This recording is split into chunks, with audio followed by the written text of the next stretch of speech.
«Suéltenla, nadie vuelve a tocarla», ordenó la voz masculina con firmeza inesperada. Yalira sintió cómo las manos que la empujaban se retiraron abruptamente. Su corazón latía con violencia mientras intentaba comprender qué acababa de suceder. El año era 1847, en las tierras altas de Michoacán, México. La hacienda de San Laureano se erguía como una fortaleza de piedra gris entre campos de agave y cafetales que se extendían hasta donde la vista alcanzaba. Aquella tarde de octubre, el viento arrastraba el aroma pesado de la tierra húmeda y el sonido distante de las campanas de la capilla familiar. Dentro del salón principal, decorado con tapices europeos y muebles de caoba oscura, se había celebrado una ceremonia matrimonial que nadie imaginó posible. El sacerdote había pronunciado las palabras rituales con voz temblorosa, consciente de que estaba uniendo a un varón respetado con una esclava ciega que apenas comprendía lo que ocurría a su alrededor.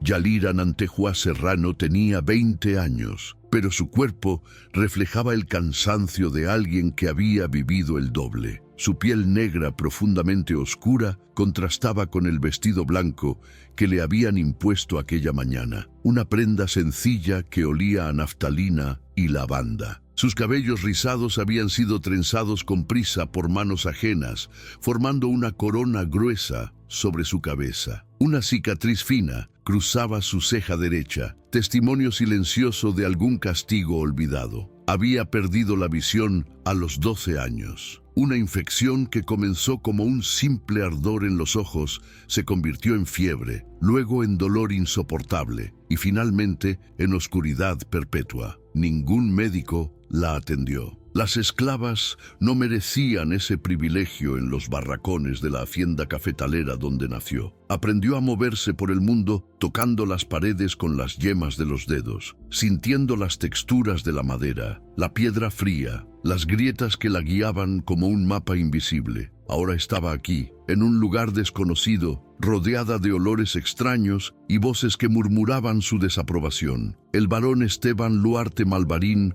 observaba la escena desde su posición junto a la chimenea. A sus 39 años llevaba el peso del luto como una segunda piel. Su barba estaba perfectamente recortada, su cabello castaño peinado hacia atrás con esmero, pero sus ojos reflejaban un cansancio que ningún descanso podría aliviar. Vestía de negro, como lo había hecho durante los últimos 5 años, desde que su esposa murió en circunstancias que aún lo atormentaban en las noches de insomnio. No había elegido este matrimonio. Fue la duquesa Marencia Velardún quien lo orquestó todo con la precisión de quien mueve piezas en un tablero de ajedrez. Ella apareció una mañana en su estudio, acompañada del hacendado don Fermín Arredondo, quien venía a saldar una deuda antigua, ofreciendo lo único que consideraba prescindible, una esclava ciega. «Es una solución práctica», había dicho la duquesa con frialdad calculada. «Los rumores sobre tu aislamiento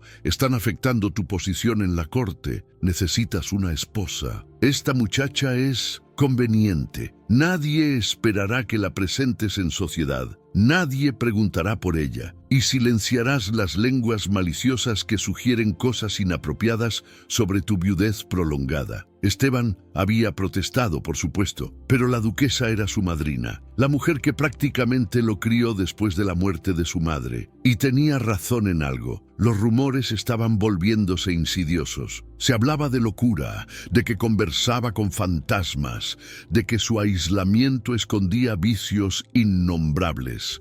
Así que aceptó, no por conveniencia, sino por agotamiento. Pero ahora, viendo cómo habían empujado a Yalira hacia el altar como si fuera ganado, sintió una chispa de algo que creía extinto: indignación. «¿Puede alguien explicarme qué significa esto?», preguntó con voz controlada pero amenazante. Don Fermín dio un paso adelante, limpiándose el sudor de la frente. «Varón, la muchacha es testaruda». Intentó resistirse al viaje. Fue necesario ser firme. «Firme». La voz de Esteban descendió una octava.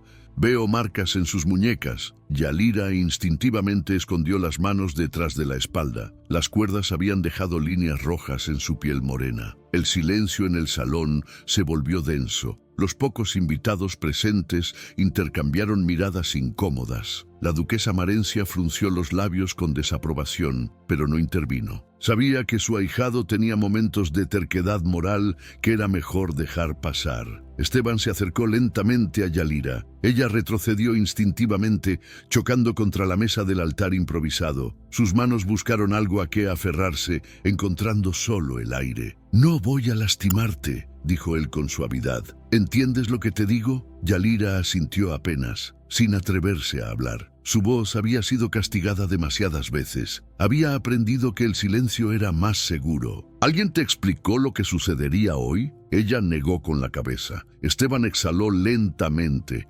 sintiendo cómo la rabia se mezclaba con algo parecido a la compasión. «Esta es mi casa ahora. Nadie volverá a atarte. Nadie te arrastrará. ¿Me escuchas? Antes de continuar con esta historia, quiero agradecer profundamente que estén aquí, acompañándome en este relato. Cada visualización es verdaderamente especial para mí. Si están disfrutando de esta narrativa, los invito a suscribirse al canal para no perderse las próximas historias que tengo preparadas. Su apoyo significa todo. Y ahora, volvamos a este momento crucial. Yalira levantó ligeramente la cabeza, como si intentara ver a través de la oscuridad perpetua que la envolvía. Por primera vez en años, alguien le hablaba sin desprecio. La voz del varón era grave, pero no cruel, firme, pero no violenta. «Y», susurró ella finalmente, con una voz ronca por el desuso. «Lo escucho». Algo cambió en el aire. Los invitados comenzaron a dispersarse,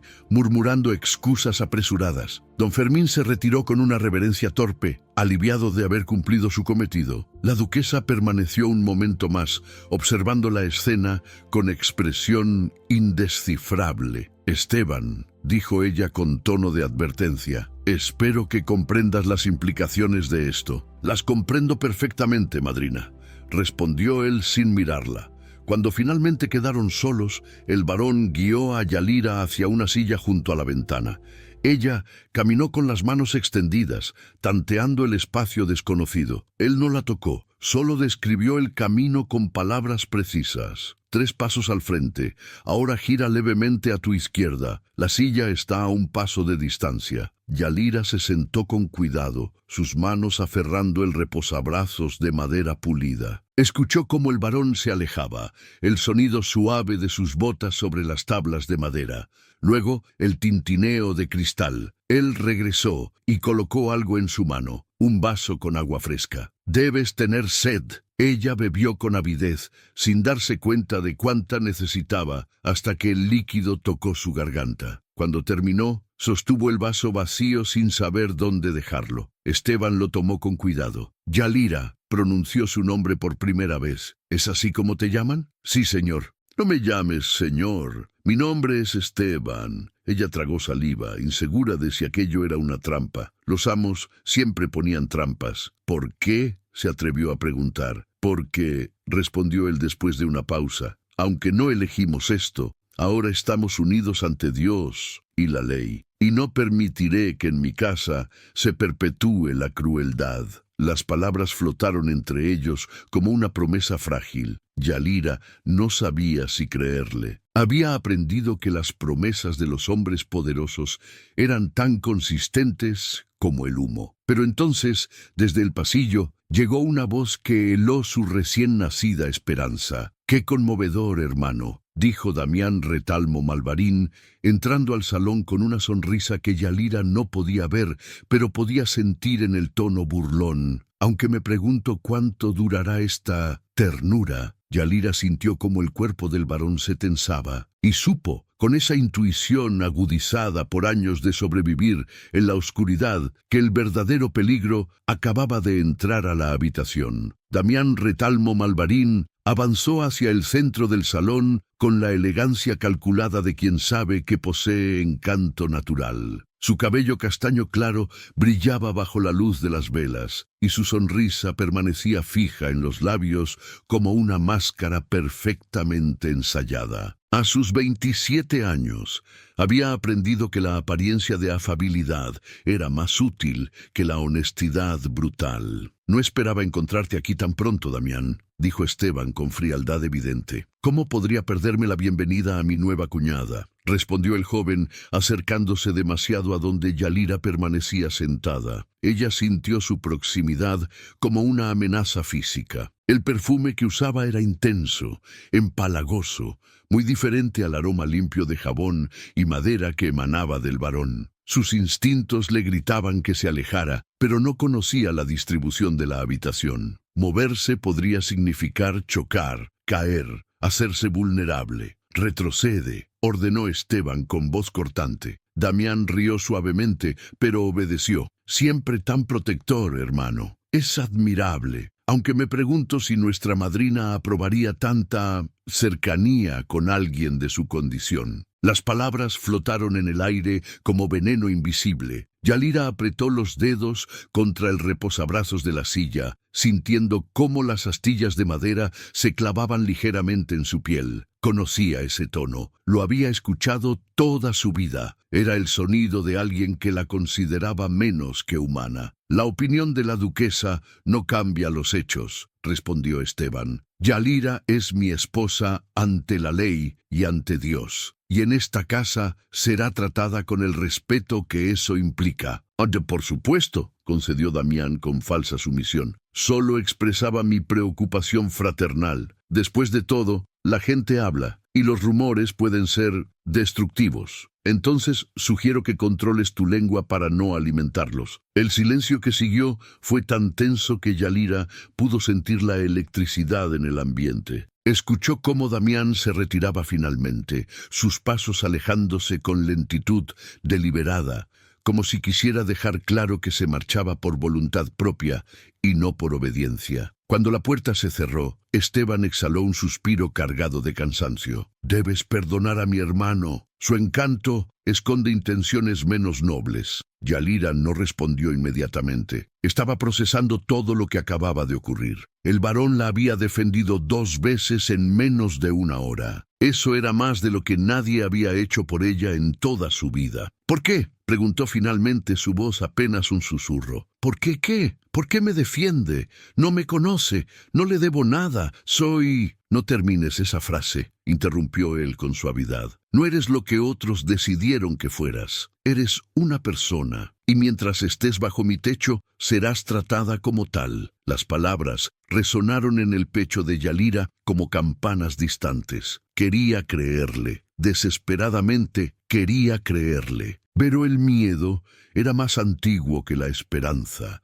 Los días siguientes transcurrieron en una extraña rutina. Esteban le asignó una habitación en el ala este de la hacienda, lejos de las áreas principales, pero cómoda y limpia. Una criada llamada Socorro, una mujer mayor de voz amable, fue designada para ayudarla a adaptarse. «El señor varón dio órdenes muy específicas», le explicó Socorro, mientras la guiaba por los pasillos. «Nadie debe molestarte, y si necesitas algo, solo debes pedirlo». Yalira tocaba las paredes mientras caminaba, memorizando texturas y distancias. La piedra era fría y ligeramente rugosa. Las puertas eran de madera pesada, con bisagras que crujían suavemente. El pasillo tenía exactamente 22 pasos desde su habitación hasta la escalera principal. Cada mañana, Esteban la visitaba brevemente. No hablaba mucho, pero su presencia era constante. Le describía el clima del día, le preguntaba si había dormido bien, si necesitaba algo. Siempre mantenía una distancia respetuosa,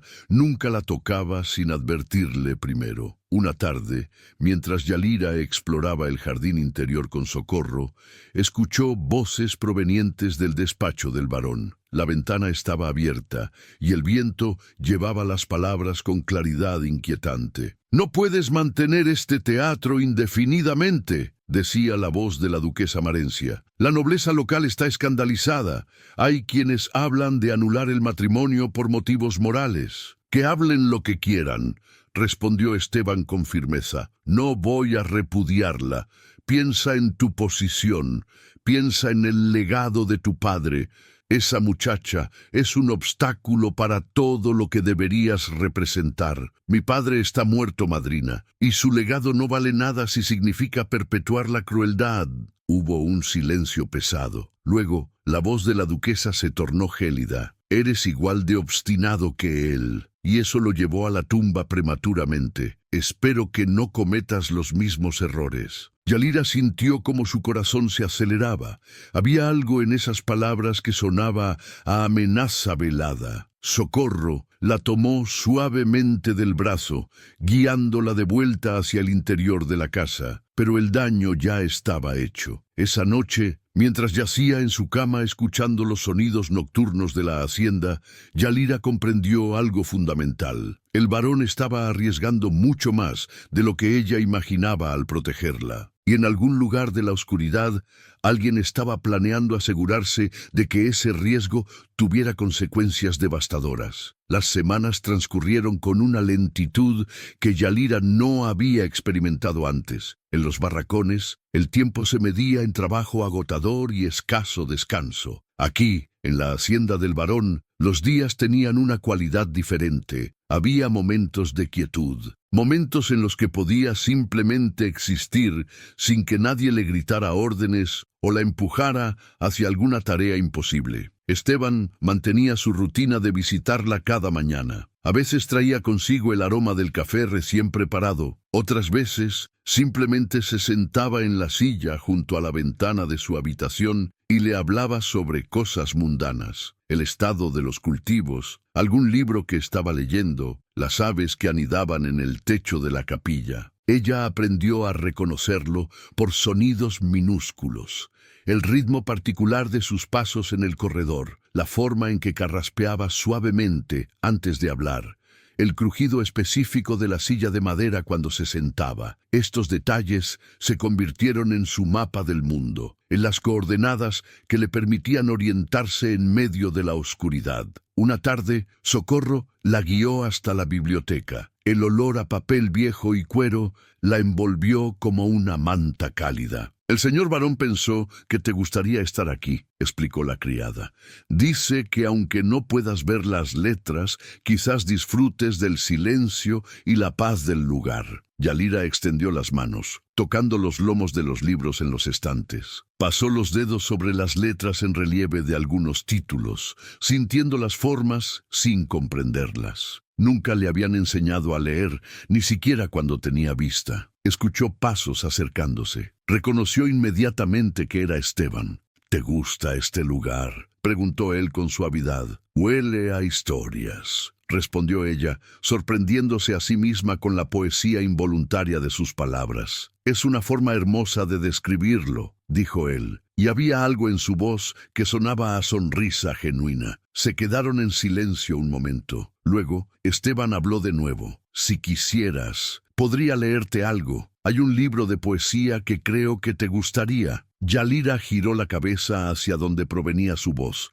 insegura de cómo responder. Nadie le había ofrecido algo así antes. La idea de que alguien dedicara su tiempo simplemente a leerle parecía imposible. ¿Por qué haría eso?, preguntó con cautela. Porque me gustaría hacerlo, respondió él con simplicidad, y porque creo que mereces conocer la belleza que existe en las palabras. Así comenzó una nueva rutina. Cada tarde, durante una hora, Esteban le leía poesía, fragmentos de novelas, incluso artículos de periódicos sobre acontecimientos lejanos. Su voz era profunda y melodiosa, y Yalira descubrió que podía cerrar los ojos y perderse completamente en los mundos que él creaba con las palabras. Pero no todo era paz. Los rumores en la hacienda crecían como maleza. Los sirvientes murmuraban cuando pensaban que ella no escuchaba. Hablaban de lo inapropiado de la situación, de cómo el varón estaba arriesgando su reputación, de cómo la nobleza local se reunía en secreto para discutir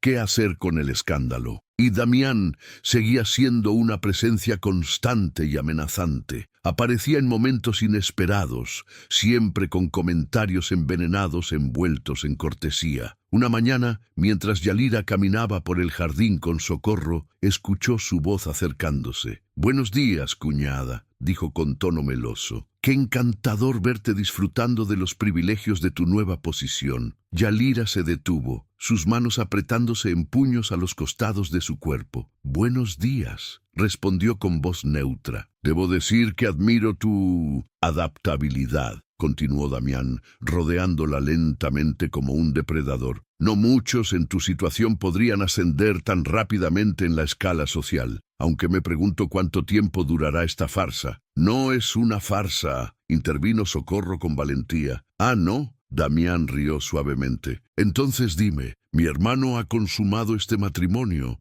o simplemente juega a ser caritativo mientras toda la provincia se burla de él?» El silencio que siguió fue sofocante. Yalira sintió cómo el calor subía a su rostro. Era cierto que Esteban nunca había intentado tocarla de esa manera. Dormían en habitaciones separadas. Él mantenía siempre una distancia respetuosa. «Eso no es asunto tuyo», dijo Socorro firmemente. «Todo lo que afecta el honor de esta familia es asunto mío», replicó Damián con frialdad. «Y te aseguro que cuando la duquesa presente la anulación ante el obispo, la falta de consumación será el argumento principal». Antes de que alguien pudiera responder, apareció Esteban. Su expresión era tormentosa. «Aléjate de ella, ahora». Damián levantó las manos en gesto de inocencia fingida. «Solo conversaba con mi cuñada, hermano. ¿Acaso eso también está prohibido? Tu presencia la incomoda». «Eso es suficiente razón». Los dos hombres se midieron con la mirada. Finalmente, Damián se retiró con una reverencia burlona. Cuando se quedaron solos, Esteban se acercó a Yalira con cuidado. «¿Estás bien?». Ella asintió, aunque no era del todo cierto. Las palabras de Damián habían sembrado dudas en su mente. ¿Por qué la protegía el varón? ¿Era realmente respeto o simplemente lástima? ¿Y qué pasaría cuando la presión social se volviera insostenible? Tengo curiosidad por saber, ¿desde qué ciudad o estado están siguiendo esta historia? Cuéntenme en los comentarios. Es increíble imaginar cómo nuestras historias viajan y alcanzan rincones tan distintos del mundo. No puedo esperar a descubrir hasta dónde llegaremos juntos. Ahora prepárense, porque lo que está a punto de suceder cambiará todo. Esa noche, Yalira no pudo dormir. Se levantó con cuidado y salió al pasillo, guiándose por las paredes que ya conocía de memoria. Sus pies descalzos no hacían ruido sobre las baldosas frías. Llegó hasta el despacho del varón. La puerta estaba entreabierta y escuchó voces en su interior. Una era de Esteban, la otra era desconocida, masculina, grave. «Las pruebas están incompletas», decía el extraño, «pero si lo que sospechas es cierto, la muerte de tu esposa no fue un accidente». El corazón de Yalira se detuvo. «Y la carta», continuó la voz, «la carta que encontraste menciona un nombre. Alguien dentro de tu propia casa estuvo involucrado». Hubo un silencio largo. Luego, la voz de Esteban, cargada de dolor y furia contenida. «Necesito saber quién. Necesito saber la verdad».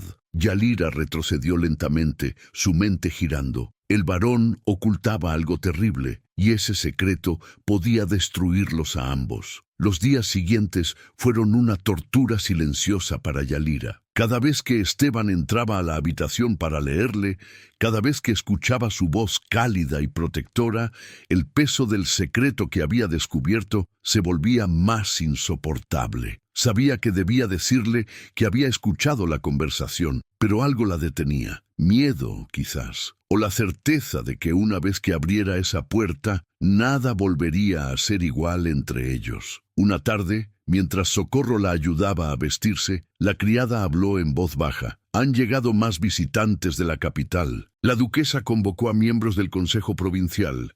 Dicen que van a forzar una decisión sobre tu matrimonio». Yalira sintió cómo el aire abandonaba sus pulmones. «¿Cuándo?» «Mañana por la noche habrá una cena formal.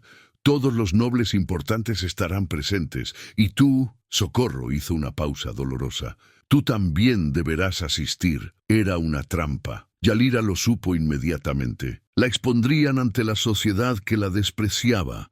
la humillarían públicamente y usarían su humillación como argumento para anular el matrimonio. Esa noche, Esteban vino a verla más tarde de lo habitual. Yalira escuchó la tensión en sus pasos antes de que él pronunciara palabra alguna. «Yalira», comenzó él, su voz cargada de algo que sonaba a disculpa anticipada. «Mañana habrá una reunión importante. Mi madrina insiste en que debes estar presente». «Lo sé», respondió ella con calma que no sentía. «No tienes que hacerlo si no quieres. Puedo decir que estás indispuesta». «¿Y luego qué?», preguntó ella girando su rostro hacia donde estaba él. «¿Usarán mi ausencia como prueba de que soy inadecuada? ¿O de que usted se avergüenza de mí?» Esteban guardó silencio. Ambos sabían que ella tenía razón. «Iré», declaró Yalira con determinación sorprendente. «Pero necesito que me prometa algo. Lo que sea, no me defienda públicamente. No importa lo que digan, no importa cómo me traten. Si reacciona, solo empeorará las cosas. No puedo prometerte eso». «Debe hacerlo», insistió ella con fiereza. «Por favor, confíe en mí». La noche de la cena llegó envuelta en una tensión que se podía cortar con cuchillo. Socorro vistió a Yalira con un vestido de color azul oscuro que había pertenecido a la difunta esposa del varón. Era elegante pero sobrio, sin la ostentación que caracterizaba a la nobleza. Cuando Yalira descendió las escaleras del brazo de Esteban, sintió como todas las conversaciones cesaban abruptamente. El silencio era más elocuente que cualquier insulto. «Señoras y señores», anunció la duquesa Marencia con voz cortante, «permítanme presentarles a la baronesa Yalira Luarte Malvarín». El título sonó a burla en sus labios. Murmullos incómodos recorrieron el salón. Esteban guió a Yalira hasta su lugar en la mesa principal. Ella se sentó con cuidado, sus manos buscando los cubiertos sin revelar su nerviosismo. Había ensayado esto con Socorro durante horas. Sabía dónde estaba cada elemento, cómo sostener la copa sin derramarla, cómo cortar la comida sin hacer ruido excesivo. La cena comenzó en un silencio tenso. Luego, como un cuchillo que corta seda, la voz de Damián atravesó el aire. «Debo confesar mi curiosidad, cuñada. ¿Cómo es vivir en un mundo de oscuridad perpetua? ¿No sientes miedo constantemente?» «Damián», advirtió Esteban con voz baja y amenazante. «Es una pregunta genuina, hermano. Todos aquí sentimos curiosidad, estoy seguro». Yalira sintió todas las miradas clavadas en ella. Este era el momento. Podía desmoronarse, darles exactamente lo que esperaban, o podía hacer algo diferente. «El miedo», dijo con voz clara y firme, «es algo que conozco bien. Pero descubrí que la oscuridad física es menos aterradora que la oscuridad del corazón humano. Esa sí que es una ceguera sin cura». El silencio que siguió fue absoluto. Algunos invitados tosieron incómodos, otros intercambiaron miradas. La duquesa Marencia decidió tomar el control de la situación. «¡Qué pintoresco!», dijo con desdén apenas velado. «Aunque debo señalar que palabras bonitas no cambian hechos. Este matrimonio es una aberración ante Dios y la sociedad. Una unión entre un noble respetado y una...» Hizo una pausa calculada. «Esclava ciega. No puede ser considerada legítima». «El matrimonio fue oficializado por un sacerdote ordenado», respondió Esteban con voz de acero. «Un sacerdote que actuó bajo presión», replicó ella, «y que ahora está dispuesto a testificar que la ceremonia fue irregular. Además, hay el pequeño detalle de la consumación, o más precisamente, la falta de ella». Las palabras cayeron como piedras en agua estancada. Yalira sintió cómo el calor subía a su rostro, pero mantuvo la compostura. «Eso es un asunto privado», comenzó Esteban, pero la duquesa lo interrumpió. «Nada es privado cuando afecta el honor de una familia noble, y ciertamente no cuando hay sospechas de que este matrimonio es simplemente una pantalla para ocultar otras cosas». «¿Qué insinúas?». La voz de Esteban era peligrosamente baja. «Insinúo», dijo la duquesa levantándose de su silla, «que hay quienes se preguntan si tu viudez prolongada esconde secretos más oscuros, secretos relacionados con la muerte de tu primera esposa». El aire abandonó la habitación. Yalira sintió cómo Esteban se tensaba a su lado. «Elige tus siguientes palabras con mucho cuidado, madrina». «Oh, no son mis palabras las que deberías temer», respondió ella con frialdad calculada. Son las evidencias que están a punto de salir a la luz. Damián se puso de pie, sosteniendo un sobre cerrado con lacre. Encontré algo interesante mientras revisaba los archivos familiares, dijo con falsa inocencia. Una carta, escrita por nuestra querida tía antes de su muerte. En ella menciona ciertos acontecimientos preocupantes relacionados con la noche en que tu esposa murió. Esteban se levantó tan abruptamente que su silla cayó hacia atrás. Esa carta no existe, la destruí. ¿Esta carta? Damián la sostuvo en alto. Oh, hermano, siempre fuiste demasiado confiado. Yalira escuchó el papel siendo desplegado. Luego, la voz de Damián comenzó a leer. Esteban regresó esa noche cubierto de sangre. Cuando le pregunté qué había sucedido, su mirada estaba vacía. Me dijo que ella había caído, pero las marcas en su cuello... ¡Basta! El grito de Esteban hizo temblar los cristales de las ventanas. El silencio que siguió fue ensordecedor, y Yalira comprendió, con horror creciente, que todo estaba a punto de desmoronarse. El caos estalló en el salón. Voces se levantaron en acusación y defensa simultáneas. Alguien gritó que llamaran al alguacil. Otro exigió que el varón fuera arrestado inmediatamente. La duquesa Marencia observaba la escena con satisfacción apenas contenida, como un maestro de ajedrez contemplando su victoria inminente. Pero en medio del tumulto, Yalira se puso de pie. Su voz cortó el aire como una campana. Esa carta es falsa. El silencio cayó como una losa de piedra. Todas las miradas se volvieron hacia ella. Damián rió con incredulidad. ¿Y cómo podría saberlo una ciega que ni siquiera puede leer? Porque yo sí puedo leer, dijo una voz desde la entrada del salón. Era Socorro, acompañada de un hombre mayor vestido con ropas de viaje polvorientas. Sus ojos eran agudos y penetrantes y llevaba un maletín de cuero bajo el brazo. ¿Quién demonios eres tú?, exigió saber la duquesa. Doctor Sebastián Montero, perito calígrafo de la Ciudad de México,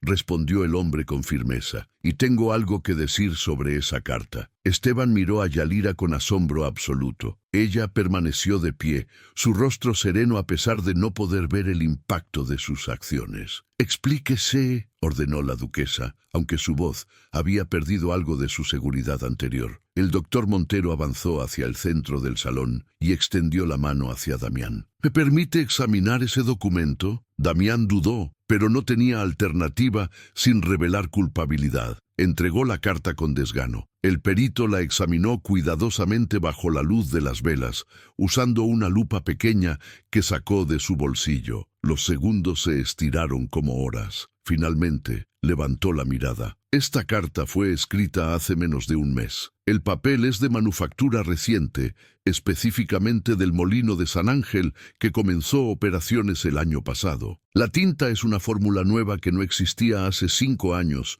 cuando supuestamente fue escrita, y lo más revelador, hizo una pausa dramática. La caligrafía intenta imitar la escritura de una mujer mayor, pero las inconsistencias son evidentes. Fue escrita por una mano masculina joven tratando de disfrazar su letra. «¡Eso es absurdo!», gritó Damián, pero el sudor en su frente lo traicionaba. «¿Lo es?». El doctor Montero sacó otro documento de su maletín. «Porque aquí tengo muestras de su escritura personal, señor Malvarín. Cortesía de la baronesa Yalira, quien me contactó hace 2 semanas a través de la buena Socorro». El salón explotó en murmullos. Esteban se volvió hacia Yalira. Su expresión era una mezcla de asombro, gratitud y algo más profundo. «¿Cómo?», comenzó a preguntar. «Escuché su conversación aquella noche», confesó Yalira con voz tranquila, «sobre la investigación de la muerte de su esposa. Y cuando Damián mencionó esa carta durante la cena,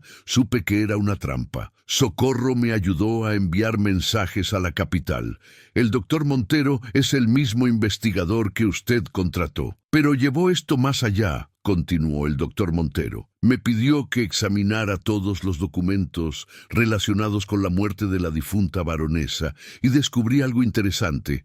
Sacó otro papel de su maletín. Este es el informe médico original, el que desapareció misteriosamente de los archivos provinciales. Muestra claramente que la baronesa murió de una fiebre cerebral aguda. no de una caída. Las supuestas marcas en el cuello nunca existieron. Fueron un rumor plantado deliberadamente. ¿Por quién?, preguntó Esteban con voz tensa. El doctor miró directamente a Damián. Por alguien que tenía mucho que ganar con la desgracia del varón. Alguien que era el siguiente en la línea de sucesión. Alguien que había acumulado deudas de juego considerables y necesitaba desesperadamente heredar la fortuna familiar. Damián retrocedió, su rostro pálido como la cera. «No tienen pruebas de nada», dijo, pero su voz temblaba. «Oh, pero sí las tenemos», intervino Socorro con valentía inesperada, «porque yo estaba presente la noche que murió la baronesa. Vi cómo Damián entraba y salía del ala médica donde ella agonizaba. Vi cómo manipulaba los medicamentos y guardé silencio por miedo. Pero ya no más». La duquesa Marencia se dejó caer en su silla, comprendiendo finalmente la magnitud de la manipulación de la que había sido parte. «Damián», dijo con voz quebrada, «¿qué has hecho?» «Lo que era necesario», escupió él con veneno. «Este tonto sentimental no merecía el título. Yo sí, yo habría llevado el nombre de la familia a la gloria». «Llevándolo al deshonor primero», replicó Esteban con tristeza más que rabia. «Guardias». 2 hombres entraron y se llevaron a Damián, quien gritaba acusaciones incoherentes mientras era arrastrado fuera del salón. El silencio que siguió fue diferente. No era el silencio del juicio, sino el del reconocimiento incómodo. La duquesa se acercó a Esteban con pasos lentos. «Fui una tonta», admitió con voz ronca. «Permití que la ambición y el orgullo me cegaran. Esta muchacha», señaló a Yalira, «vio más claramente en su oscuridad que yo con mis ojos». Se volvió hacia Yalira y, ante el asombro de todos, se inclinó en una reverencia. «Perdóname, niña. Te juzgué sin conocerte. Temí lo que no comprendía, y casi destruyo a alguien que amo por mi propia rigidez». Yalira inclinó la cabeza con gracia. «El perdón es más fácil cuando se ofrece desde el corazón, duquesa». Los invitados comenzaron a retirarse en silencio, algunos con expresiones avergonzadas, otros simplemente confundidos. Cuando el salón finalmente quedó vacío, solo quedaron Esteban y Yalira. Él se acercó a ella lentamente, como si temiera que fuera un espejismo. «Me salvaste», dijo con voz ahogada. «Cuando yo pensaba que te estaba protegiendo, tú me protegiste a mí». «Nos protegimos mutuamente», respondió ella con suavidad. «Así es como debería ser». Yalira tomó sus manos entre las suyas y ella no se apartó. «Cuando te conocí, pensé que te estaba dando refugio, pero fuiste tú quien me devolvió la luz. Me enseñaste que la verdadera ceguera no está en los ojos, sino en el corazón, que se niega a ver la humanidad en los demás». «Y usted me enseñó», respondió ella con lágrimas deslizándose por sus mejillas, «que la dignidad no se otorga según la posición social. Se construye con cada acto de bondad, con cada decisión de hacer lo correcto, incluso cuando es difícil». Esteban acercó su frente a la de ella. «¿Puedo besarte?» «Pensé que nunca lo pediría», susurró ella con una sonrisa. Y en ese beso se selló no solo un matrimonio que había comenzado como obligación,